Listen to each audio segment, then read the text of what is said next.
알면 할수록 좋다. 지지익서입니다. 안녕하세요, 김벌레입니다. 안내입니다. 인서입니다. 진짜 간만에 책을 사서 읽은 적이 있어가지고 오. 이게 그래픽이 아닙니다. 그러니까 이북이 아니라 범례가 실물책 산 거는 되게 오랜만인 것 같은데? 편해. 마음이 편해? 어쩌다 교보문고를 한번 갔는데 간 김에 책 하나씩 사자 그래가지고 여기저기 둘러보다가 제 책은 안 샀나요? 와이프랑 갔다니까요? 그러니까요. 무슨 상관이시죠? 아니, 제 책을 한번 봐주실 수 있잖아요.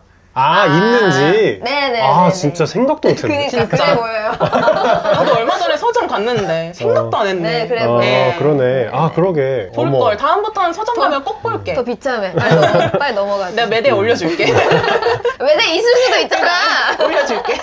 많이 읽은 것처럼 이렇게 듣지. 하모니카처럼. 그래서 오늘 책을 좀 얘기를 해보려고 하는데 책 얘기하기 전에 후원 먼저 한번 읽고 시작을 해보면 해적왕이 될 테아님께서 최근에 3만 원을 또 후원을 해주셨습니다. 사이좋게 10,000원씩 나눠가지라는. 공금으로 쓸 건데요. 그 전에 공지 하나 있잖아요. 맞아요. 공지가 하나 있어요. 챙겨주시네요. 네. 그래서 챙겨야죠. 공지사항이 하나 있는데 오늘 발제하고 다음 한 번까지 해서 앞으로 한 2번 정도 발제를 하고 제가 뭐라고 할까요? 잠정하차?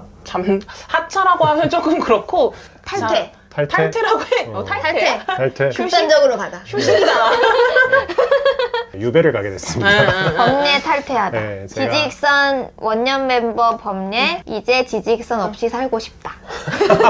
그래서 제가 올해까지, 그러니까 지금 12월, 녹화를 하는 12월까지만 하고 좀 오랜 기간 휴식을 취하기로 해서 네, 아마 이번과 다음이 아마 마지막 발제가 될 것 같습니다. 그러니까 나 같은 경우에는 직전 발제 때 끝나고 얘기하자. 약간 그러니까. 이런 느낌이었는데 범례가 좀 미리 얘기하고 싶다고 하더라고. 공지를 그 먼저 의미, 하고 싶다고. 근데 그 의미는 인사를 빨리 하고 싶고 뭔가 좀 그런 의미가 아닐까. 그렇기도 하지만 보통 그 유튜브 통계를 보면 저희가 30분 정도 영상이 올라가는데 평균 시청 시간이 8분이라고 보통 나와서 맞아. 앞에 얘기하는 게 낫겠다. 그래서 근데 그거 알아? 8분 긴 거다? 긴 거야. 진짜 긴 거야. 감사합니다. 아마 이제 마지막 녹화 때 이제 제가 좀 회고를 하는 그런 시간을 좀 갖지 않을까 싶어서 그때 좀 많은 망가질 얘기를 건데? 제가 혼자서 해보고 근데 혹시 왜 쉬시는지도 말씀하시나요? 우리가 싫어졌어요? 그렇게? 뭐 많이 그것도- 힘들었지. 그것도 있는데 고생 많이 약간 했지. 완전 자발적으로 막 그만두고 싶어서 그만두는 게 아니잖아요. 뭐 그렇긴 하고 제가 이제 아버지가 되기 때문에 네, 축하할 일이지. 너무너무. 네, 육아에 전념하기 위해 좋은 일로. 네, 그래서 그만두게 됐고 이제 한 5년 넘게 했기 때문에 뭐 일은 없다. 회고하는 시간 가지면 할 말이 많지 않을까. 내가 긴장하고 와야 되지 않을까. 지지익선이 몇 번 없어질 뻔했거든요. 꽤 되지. 네, 그래서 다음에 좀 얘기를 해보고 오늘은 제가 이제 이 책을 갖고 왔습니다. 불변의 법칙, 절대 변하지 않는 것에 대한 23가지 이야기. 뭐 Same as Ever라는 이름을 가지고 있는데 처음엔 되게 좀 표지가 혹했어요. 멋있어. 그리고 약간 내가 또 이런 걸 좀 좋아해서 이런 책을 딱 요즘 우리나라에서 딱 인기 많은 그치. 그 스타일인 것 같아. 그래서 읽었는데 앞에 좀 서평을 앞에 하고 가자면 23가지까지는 없으신 것 같다. 아, 그래? 불변하는 게 23가지 안에서도 압축될 수 있을 것 같다. 목차가 23이 아니야? 23개인데 몇 개는 약간 중복되는 얘기 같은 느낌도 좀 있고 아이씨. 그리고 앞에 임팩트에 비해 뒤에가 조금 원래 그래. 원래 걔가- 모든 것이. 내가 책을 써보니까 알겠어. 한 앞에 10장 정도가 조금 더 재밌게 읽었던 것 같고 뒤에는 약간 정으로 읽었는데 다 읽긴 읽었고 그래서 오늘 앞부분을 조금 얘기를 해보려고 한다.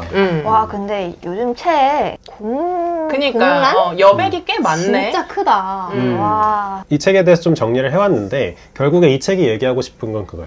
우리가 과거를 보고 미래를 약간 예측하거나 과거를 보고 미래의 일을 좀 뭐라고 할까 대비를 한다거나 그런 식으로 우리는 생각을 하지만 지나온 과거를 좀 돌이켜보면 앞으로의 미래는 알 수 없다라는 사실만 깨달을 수 있다.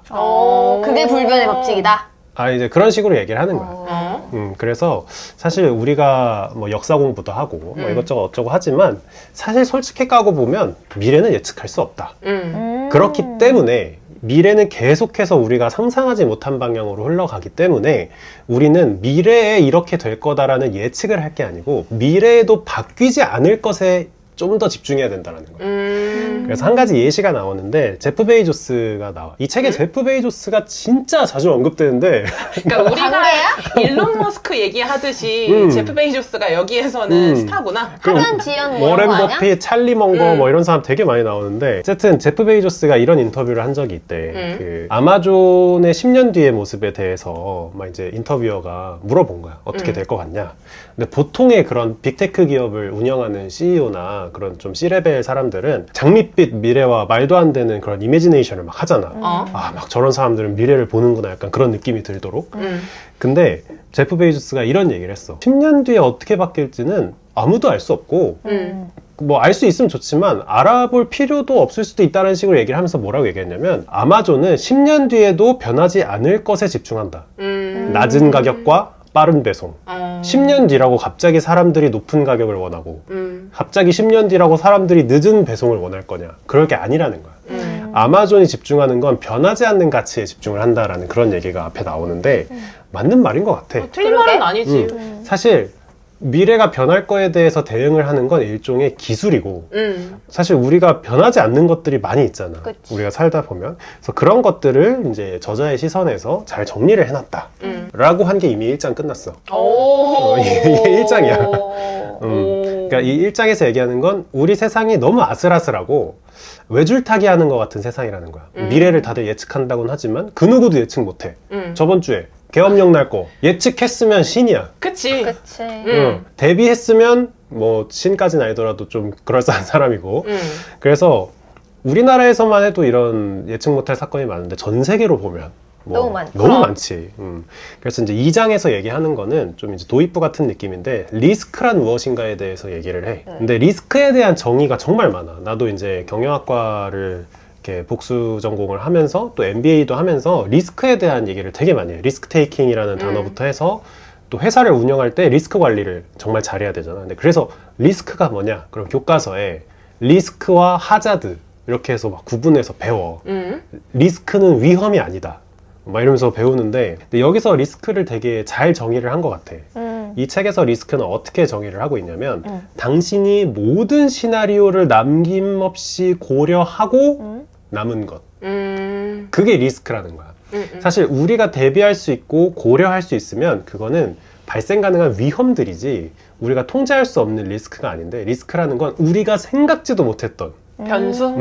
그 외부 변수들을 여기 책에서는 리스크라고 표현을 하고 있어. 근데 사실 리스크가 중요하다라고 하면 다들 개념적으로는 이해하지만 그래서 그 리스크가 뭔데? 라고 하면 책마다 교과서마다 교수님마다 조금씩 정의가 다른데 여기선 이렇게 정의를 하는 거지. 그래서 이렇게 얘기를 해. 리스크는 예측하는 게 아니라 준비하는 것이다. 예시가 몇 가지 나오는데 캘리포니아에 있는 대부분의 건물들은 내진 설계를 굉장히 세게 갖고 있대. 근데 캘리포니아는 우리가 지진 났다는 소식을 별로 들어본 적이 없잖아. 근데 캘리포니아는 지진이 자주 나진 않는데 났다 하면 파괴적인 지진이 올 거다라고 예측되는 곳이래. 그래서 사람들이 이제 건물을 지을 때도 그렇고 뭐 주에서도 관리를 하겠지. 그래서 내진 설계를 넣는다 막 이런 얘기를 하는 거고 그리고 이 세상을 살아남기 위해서는 항상 리스크라는 걸 대비를 해야 되는데 예상치 못할 리스크에 항상 어느 정도 준비가 되어 있어야 된다는 거야. 이 얘기는 바꿔 말하면 세상에는 항상 예상치 못한 일이 생긴다는 거야. 그래서 뭐 항상 나오는 것 중에 하나가 9.11 테러 같은 거. 뭐 아무도 예상하지 못했지. 누가 미국 본토 안에 있는 쌍둥이 빌딩에 그런 직접적인 테러를 가할 거라고는 아무도 생각을 못했고. 코로나19. 뭐 2020년 21세기에 전 세계가 셧다운될 전염병이 펴질 것이다. 그치. 아무도 상상하지 못했지. 그거 중세시대에 있던 일 아니야? 약간 그런 느낌이잖아. 그치. 그리고 지금 있는 우크라이나전도 그렇고 뭐 아니면 지도자의 갑작스러운 사망 뭐 이런 것도 사실 우리 같은 일반인들은 예측할 수가 없는 리스크야. 우리는 우리 주변에 있는 위험들만 관리하기도 벅찬데 이제 그런 의미에서 이 세상에서는 예측할 수 없는 너무 많은 일들이 일어나기 때문에 그래, 맞아. 리스크, 보이지 않는 리스크를 항상 어느 정도는 대비하고 있어야 된다라는 거야. 아, 근데 이게 이렇게 얘기만 들으면 끄덕끄덕하게 된다? 근데 보이지 않는 리스크를 항상 이렇게 대비하고 예측하면서 사는 게 굉장히 스트레스가 그치? 그럼. 있거든. 이게 편안하지가 않다는 거야. 늘 뭐가 올지 모르니까. 그거에 대한 살짝 걱정도 좀 되네. 들을수록. 근데 이 책의 조금 나의 아쉬운 점 중 하나는 이 책이 변하지 않는 23가지에 대해서 얘기를 하곤 있지만 그래서 어떻게 해라라고까지 얘기하진 않아. 아, 플랜까지는 없다. 플랜까지는 없어. 뭐 대응 방법 이런 건 없어. 그냥 이런 게 변하지 않는 것 같아 라고만 얘기를 하는 거고. 그러니까 나 같은 여기서 좀 뭔가 빼먹고 싶은 사람들, 그러니까 어. 그래서 뭐에 투자해야 되는데 그러니까 없는 거기까지 원했던 사람들한테는 살짝 좀 배신감 들 수 있지. 그래서 읽다 보면 아 이런 게 안 변해. 그래서 어떡하라고? 그래서 넘기면 다음 장이야. 약간 그런 느낌인데. 그래서 이렇게 하면 2장 정도가 끝나. 리스크. 아 벌써요? 결국 1, 2장은 빌드업이야. 세상은 너무 불확실하고. 3장부터 이제 진짜로 이제 변하지 않는 것에 대한 얘기가 조금 나오는데 이제 사람에 대한 얘기가 나오는데 3장의 제목 자체가 기대치와 현실이거든. 기대치 그리고 현실. 뭐 뭔 얘기 할지 좀 뻔히 보이지. 그래서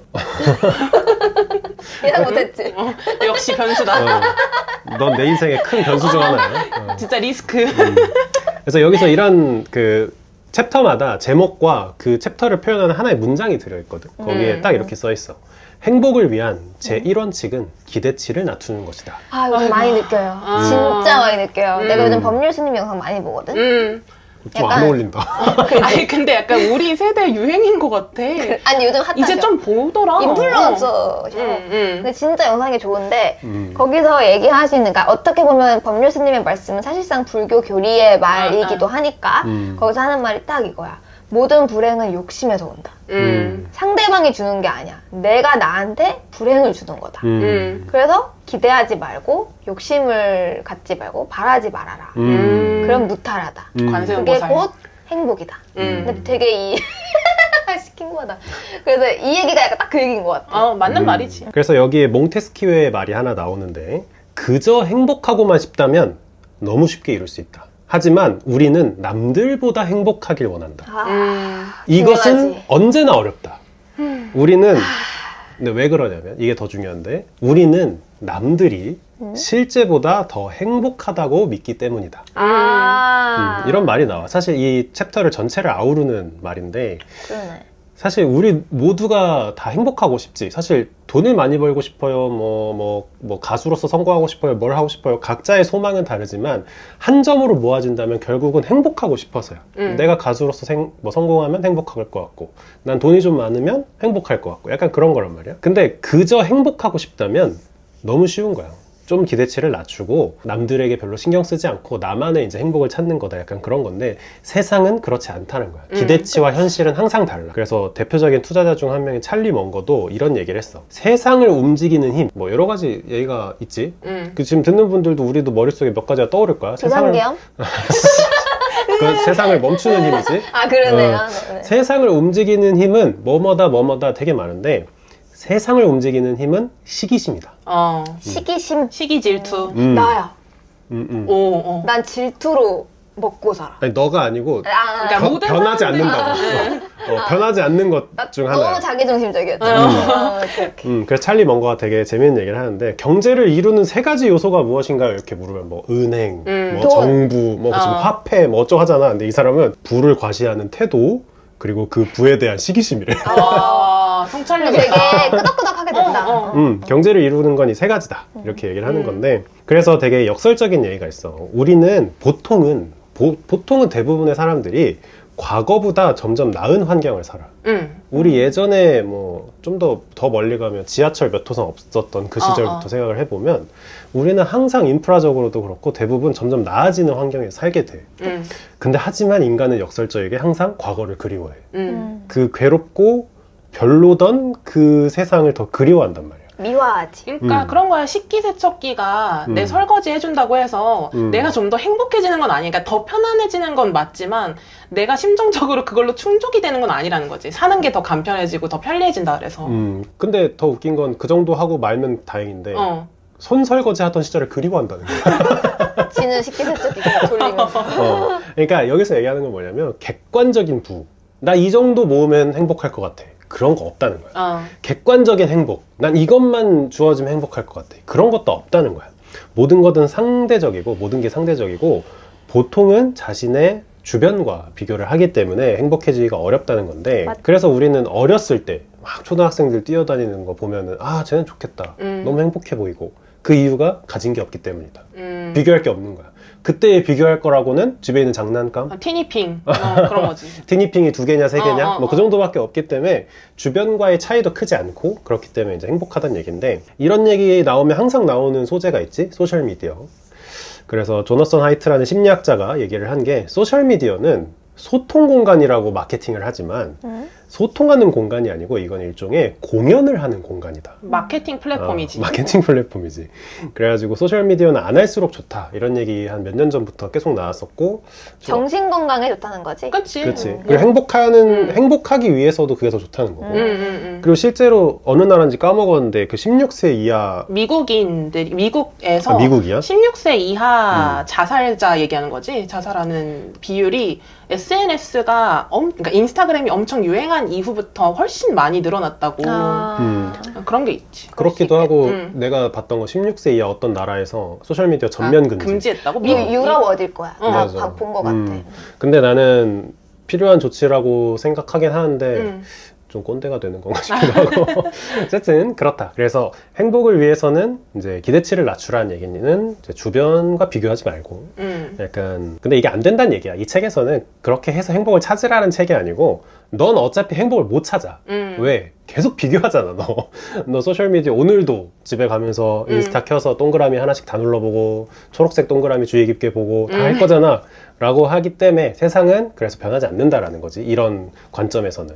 그리고 이제 네 번째 챕터로 빨리 넘어가 보면 이제 인간 그 자체에 대해서 좀 얘기를 하는데, 우리가 살다 보면 저기도 하나 꽂혀있네. 일론 머스크 책이 하나 꽂혀있고, 뭐 누구 집에 가면 뭐 스티브 잡스 책이 꽂혀있고, 아니면 뭐 자기가 선망하는 정치가의 책이 꽂혀있거나, 뭐 막 이런 뭔가 훌륭한 사람들을 보면서 그 사람처럼 살고 싶고 그 사람 같은 인생을 살고 싶다는 생각을 많이 하지만, 우리가 간과하는 게 항상 있어. 독특하지만 훌륭한 특성을 가진 사람은 항상 독특하지만 훌륭하지 않은 특성을 함께 갖고 있어. 근데 우리는 보통 누군가를 선망하고 좋아할 때 그 사람의 삶에서 내가 마음에 드는 부분만 체리 피킹하고 싶어 해. 그렇지. 뭐 예를 들면 얘기해도 돼?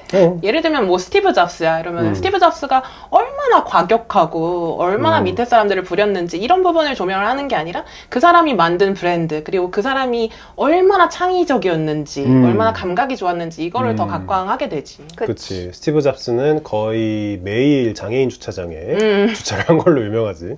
그래서 우리는 그 사람을 선망하고 뭔가 닮고 싶어 하는 사람이 있을 때 그 사람의 좋아 보이는 부분만 골라서 좋아하면서 그 사람을 동경해. 그게 굉장히 모순이라는 거야. 그 사람처럼 살아가고 싶다면 그 사람의 이상한 점도 다 똑같이 따라해야 그 사람처럼 될 수 있다는 거야.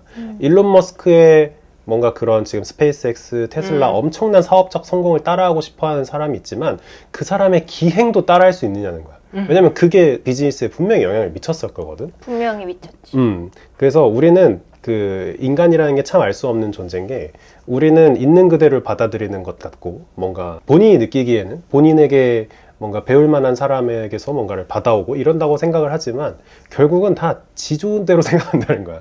내가 좋아하는 사람 모습도 좋아하는 그 모습 일부만 가져오고. 맞아. 다 그런 거야.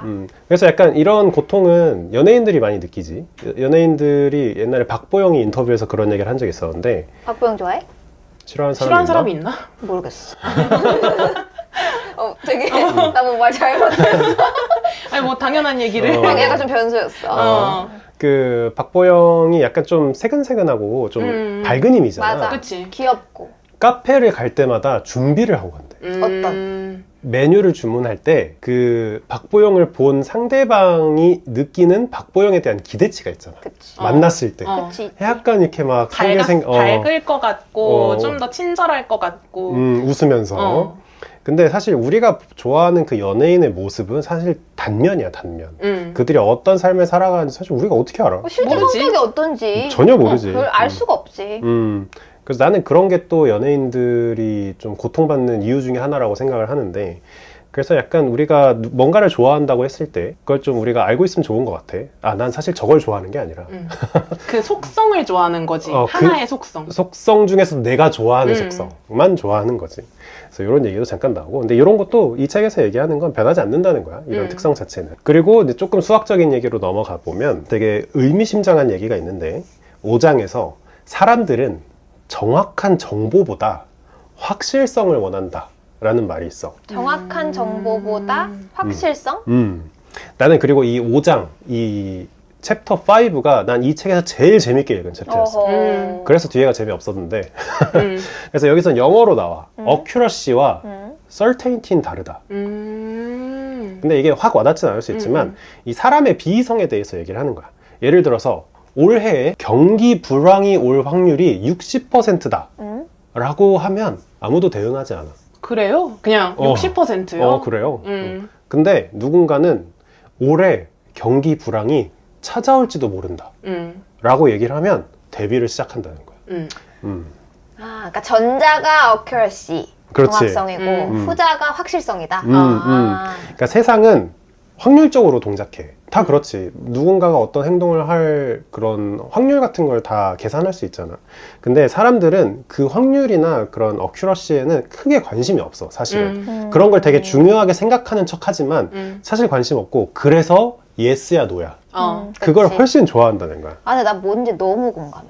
내가 이런 스타일. 근데 다 그럴 것 같긴 한데 사실 그 정확성으로 그 확실성으로 가는 그 길에 누군가가 판단과 결정을 해줘야 되는 거거든. 이 데이터들 바탕으로 결론을 내린 게 이제 확실하다 안 하다 이건데 이걸 누가 해줬으면 좋겠는 거야. 그래. 이게 다 일이거든. 그러니까 뭐 예를 들면 그런 거야. 뭐 지구온난화 이야기를 해 우리가. 뭐 앞으로 0.5도 더 오르면 70%의 확률로 뭐 2040년쯤에는 거주할 수 없는 지구가 될 수도 있습니다라고 이야기하는 거랑 다르게 그냥 우리 10년 뒤에 죽을 수도 있어요. 빨리 대처해야 돼요. 라고 하는 게 조금 더 마음에 와닿는다는 거지. 뭐 그렇지, 데이터를 그렇지. 근거로 두든 안 두든. 맞아. 그래서 결국에 데이터들만 바라봤을 때 내가 판단하고 뭔가 그렇다는 거는 이렇다는 건가? 하는 게 뇌가 내가 봤을 때 칼로리를 많이 소모할 거야. 이게 되게 힘들고 귀찮은 일이기 때문에 그런 게 아닐까. 지름길을 찾는 거지.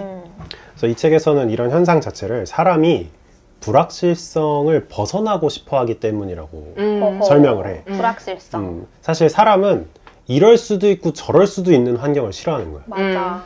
그게 사람의 성격이나 성향을 떠나서 예를 들어 약속을 잡는데 내일 약속 있을 수도 있고 없을 수도 있어 라는 걸 너무 싫어한다. 너무 싫은데?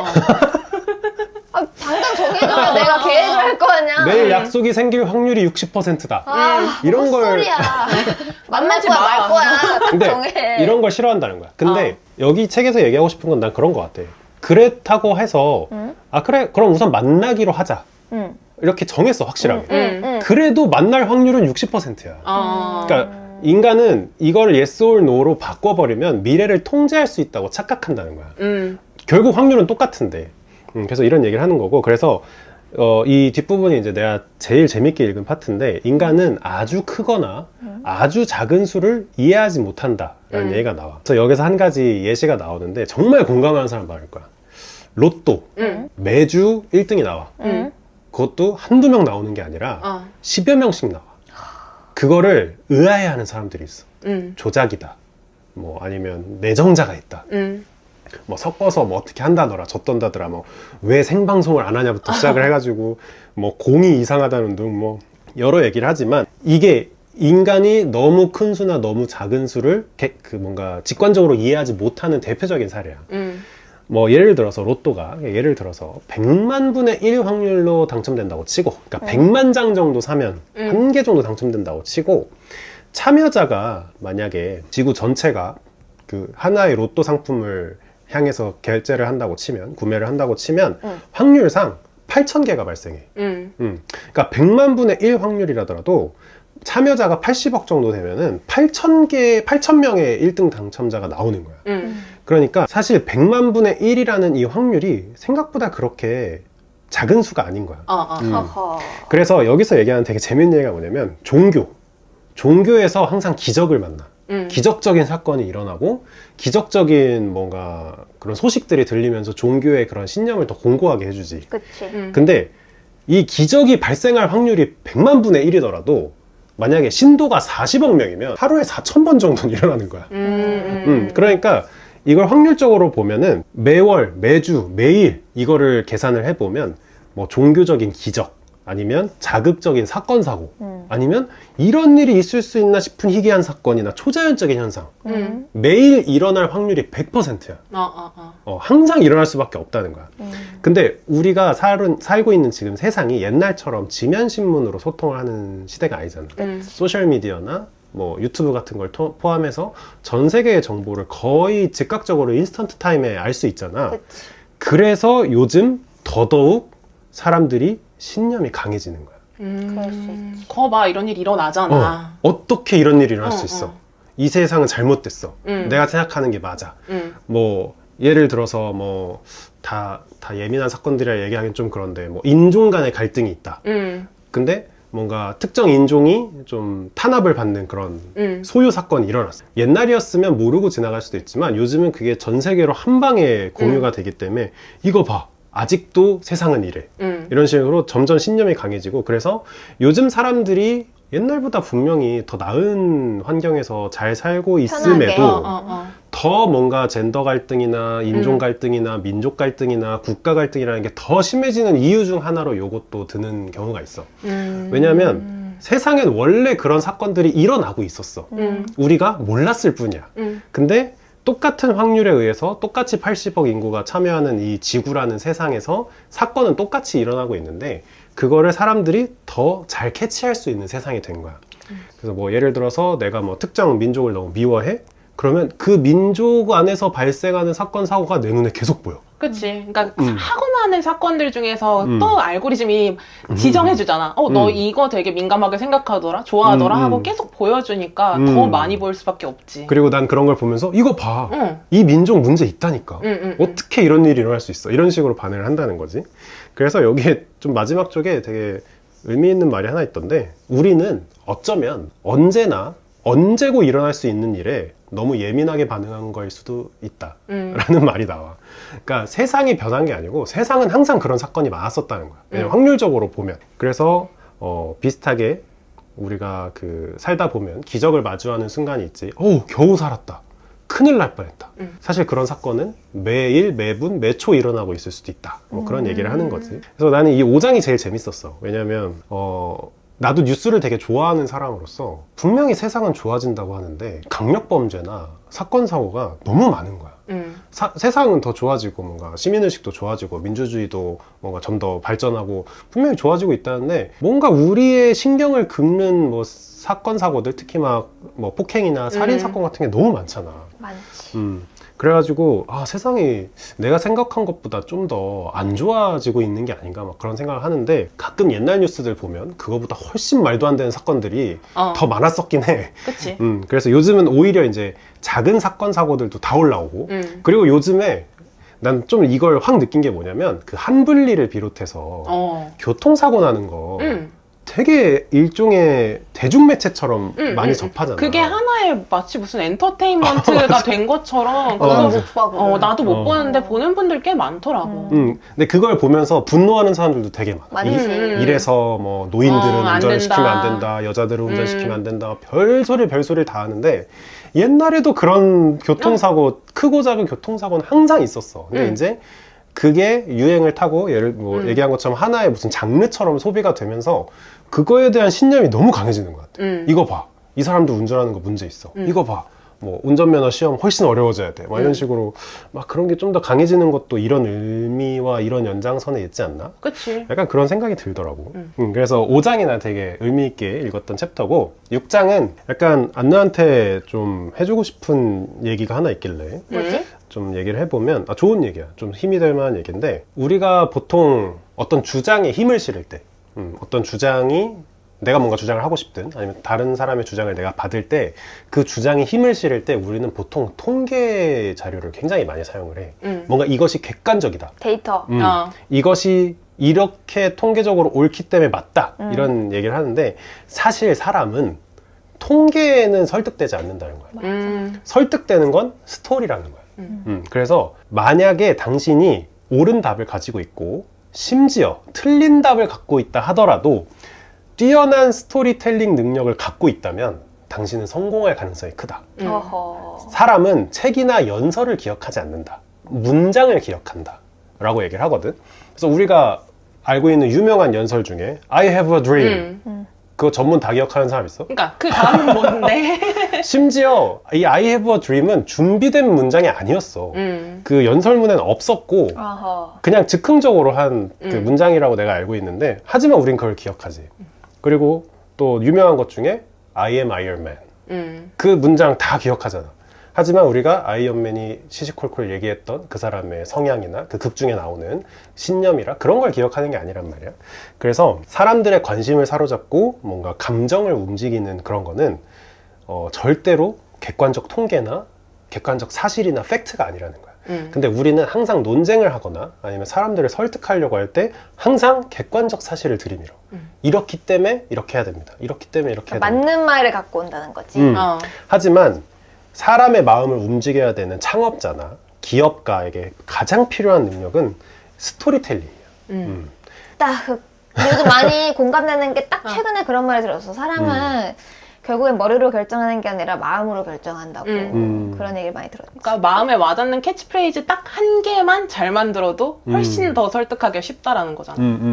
그래서 여기에 그 스토리텔링이 얼마나 중요한지에 대해서 몇 개 좀 적혀 있는데 그 중에 마지막 것만 공유를 해보면 당신이 옳다고 믿고 당신이 신념적으로 갖고 있는 어떠한 사실 그것은 사실 영리한 마케팅의 결과일 수 있다 라고 얘기를 하는 거야. 사실 사람이 살다 보면 인사이드 아웃에도 그게 나오더라고. 여러 사건을 겪다 보면 자기만의 신념이 생기지.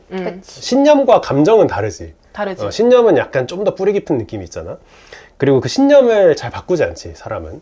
좀 더 강화되는 쪽으로만 좀 이렇게 진화를 하는데 사실 여러분이 갖고 있는 그 여러 신념들 잘 생각해보면 마케팅의 결과일 수도 있다는 거야. 그게 옳든 그르든을 떠나서 그 스토리텔링에 마음이 동한 게 아니라는 거야. 근데 나는 이거 맞는 말인 것 같아. 그리고 한 개의 뭔가 그 사회 운동이나 그런 흐름을 만들어낼 때는 스토리가 중요하지.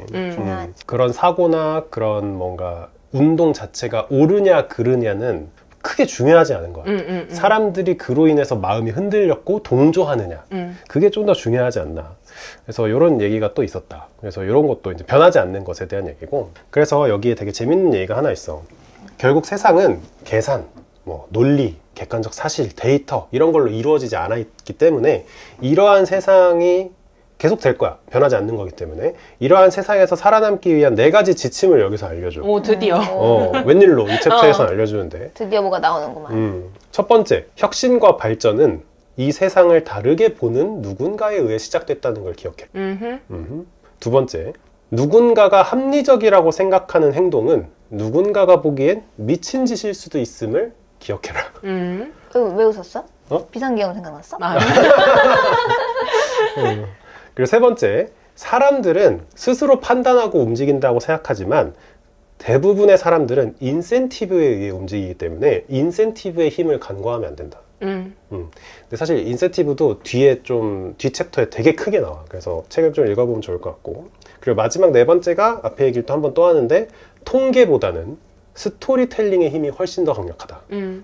아까 했던 그거지. 같은 말이지. 결국 이런 지침을 가지고 살란 얘기는 뭐냐면 결국 세상은 더 나아질 거라고 생각을 하지만 결국 세상은 객관적 데이터로 아무리 설득하고 아무리 얘기해도 그대로 안 갈 거고 결국은 사람들이 하고 싶은 대로 할 거라는 얘기지. 그래서 책을 한 7장까지 읽어봤는데 책의 느낌이 뭔지 딱 오지 않아? 문제만 딱 던져놓고 쑥 빠지는 그런 느낌이야. 그래서 오늘 여기까지 해서 전체 23가지 중에 앞에 부분 얘기를 해봤는데 뭐 사람에 따라서 마음에 와닿는 얘기가 좀 달랐을 거라고 난 생각을 해. 그래서 뭐 한 토픽이라도 되게 괜찮은 얘기인데 혹은 재밌는 얘기인데 라고 생각이 들면 한 번 정도는 읽어볼 만한 책이지 않을까. 이거 읽어보셔도 좋을 것 같은 게 법례가 접은 부분이 되게 많아요. 접은 페이지가 안 접은 페이지보다 많아 보여. 아니 되게 웃긴 게 처음에 이거 책 재밌어요 이랬는데 재미없어요 이랬는데 재미없는 사람 치고는 너무 많이 접은 거 아니야? 즐겼는데? 꽤 많이 인상 깊게 읽었나 본데? 라는 생각이 들었지. 25,000원인데 본전은 25,000원? 본전은 비싸다. 뽑은 것 같고 와 너무 비싼데? 와 이거 책값이 진짜 와. 네. 뭔가 세상에 변하지 않는 것에 집중해서 좀 더 잘 살기 위한 스토리를 알고 싶으신 분은 한번 추천을 추천. 드리면서 마무리를 하겠습니다. 안녕.